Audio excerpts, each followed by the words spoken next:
At Eraring Power Station, we use approximately 5.6 megalitres of water a day. The water comes in from Stingery Point, which is on the other side of Dora Creek.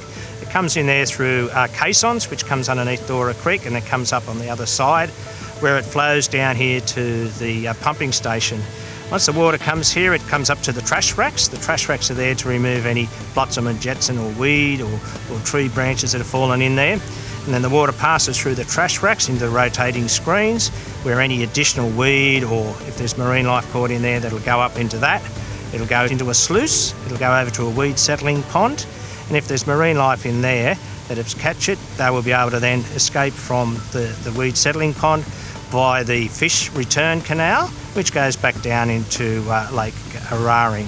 And once it goes through the power station, it goes down the glory hole out through an underground tunnel, and then it comes up and it goes out into Myuna Bay, which is approximately 2.8 kilometres in length all up.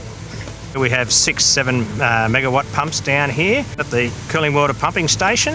Each pump runs at about 21,000 litres per second. So when we have 4 pumps running today, we're running at 84,000 litres a second. Eraring Power Station receives secondary treated effluent from a nearby sewage plant. We then treat that effluent and produce pure water through filtration, reverse osmosis and ion exchange processes.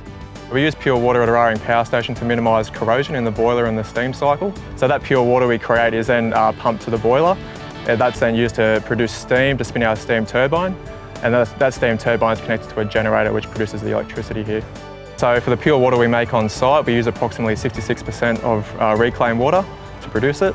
So recycling water also contributes to how we manage water in Australia, particularly in times of drought. So we have plenty of water for the local community and also farming. Big improvements have gone on as far as the stormwater system around the station and things like that. In the actual footprint of the power station, we have 4 outlets that go actually into the lake.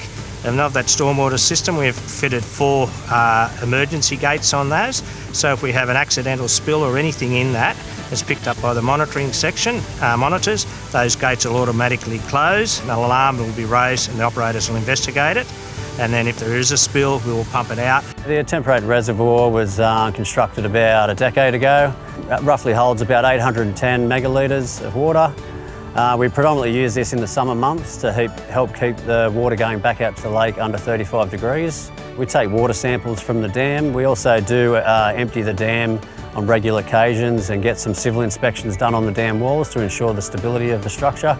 The reason we keep the water below 35 degrees is to ensure we don't do any damage to the seagrass out in the lake, and we ensure all the waterways out to the lake are kept nice and healthy for the local marine life. Here in the canal system, over the 30 years, has developed its own ecosystem.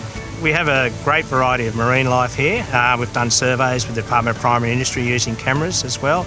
We have giant herring in here. They're up to 2 metres long, jewelfish. We've had those up to 60 kilos. A lot of tail are up around the 9 kilos. Spotted cods, lobsters, quite a variety of prawns. The biggest turtle we've caught here in the inlet system was 86 kilos. It was a big female turtle.